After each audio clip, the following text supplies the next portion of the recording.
The story starts in Brooklyn, New York, with a young Molly who has an encounter with an alien. That sets her on her path to Men in Black. It's pretty crazy, especially as a kid. And she's great. I really enjoyed working with Tessa. She brings a lot to the table. Her comedic instincts, which honestly I wasn't really sure about. She has a great dramatic resume. And there was that one character she played, Valkyrie, in Thor, and she was really funny. But that's it. That's all I experienced as it relates to her in comedy. And she showed up on her table read, opened the first page, and blew us away. And I said, okay, you know what? That's my Agent M. She's fantastic.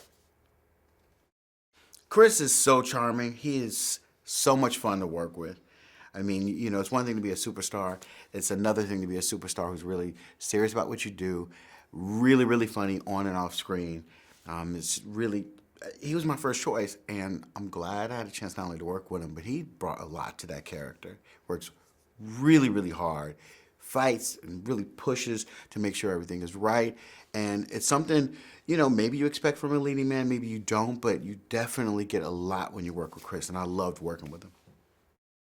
Men in Black International, that's part of the reason why I wanted to do this movie, is we took it out of New York, we went to Morocco, London, Paris. One of the greatest things about my job is I get a chance to travel and study different cultures and deal with different people, and I get a chance to take the audience by the hand and take them around the world. So now you have a global movie with aliens. Insane. I loved it. Now you get a chance to experience it, and that's part of the main attraction. Besides, the story is really cool and really funny. One of the highlights is working with Rebecca Ferguson. She plays the character Riza. You get a chance to travel to Italy, right off the coast of Naples, this beautiful island with crystal blue waters, and it's an evil layer, but it's beautiful. So there's this huge, just contrast between what it should look and feel like and the way it really truly is in real life. And I had a great time, man, just traveling to Italy and honestly enjoying the food. One thing about Men in Black is there's this kind of retro, fresh vibe to the entire world. And what I got a chance to do is work with really talented people to come up with a new Men in Black car. So instead of going absolutely brand new, we went with a classic Jag, XJ6, and this thing is equipped with laser weapons and all types of really cool things designed by one of my designers. His name is Pierre Bohanna, and we had just a blast. It's like being a kid in a candy store. You get a chance to just not only design cool gadgets, but play with them, and we did all of that. I had so much fun shooting with Emma Thompson. She came in and destroyed it. The Queen. I loved it. I loved working with her. She came in and brought so much good energy to the set, and you can't help but learn from someone who's such. She brings such great energy and such a veteran, and she worked on a Men in Black or two, I believe, and she was just a joy to work with. You can tell that when she walked onto a set, everyone stepped their game up, including Tessa. When the Queen walks in, you gotta give her her due, and she was amazing.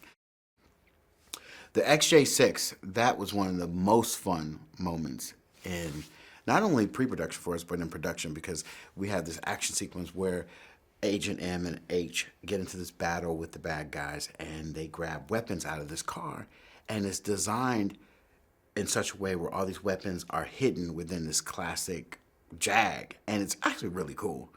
The twins. There's a story behind that. I met the twins in 2012. They literally, at the time, and now as well, the best dancers in the world. And they were so good. There's a YouTube video that I saw called Rug Dealers, and they did this incredible freestyle dance that has 40, 50, 60 million views just from them dancing in this one spot with a locked off camera. And that's how amazing they are. And I said, I believe that if I put them on the big screen, they would take off because they're that incredibly talented. They're 6'5" French models and so talented, so passionate that I tracked them down and I said, I want to create a movie for you. And this is in 2012. And what happened is we met, we got along, I started to develop this movie. Obviously, I went on to do Straight Outta Compton and then Fast and Furious. And then when I read Men in Black, there was room to wedge them into this movie. And I said, you know what? I called them up. I said, I have a great, I guess it's a set of roles.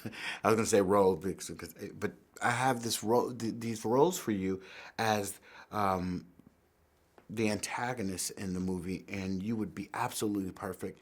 And I called them up, and they said, you know, we'll do anything for you. That would be great. And the rest is history. They are absolutely amazing. The twins are incredible, and most people know them as dancers. I know them as younger brothers. They're my little brothers, even though they're 6'5" apiece.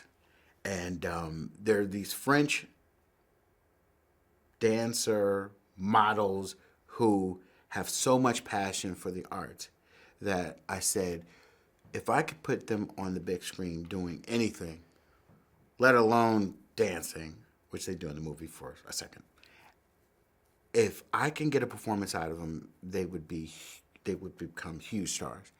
And this was my opportunity to do it. I met them in 2012 after watching a YouTube video that they did called Rug Dealers. Then I went in, I dug in, and I started to kind of research all of their dance battles and things like that.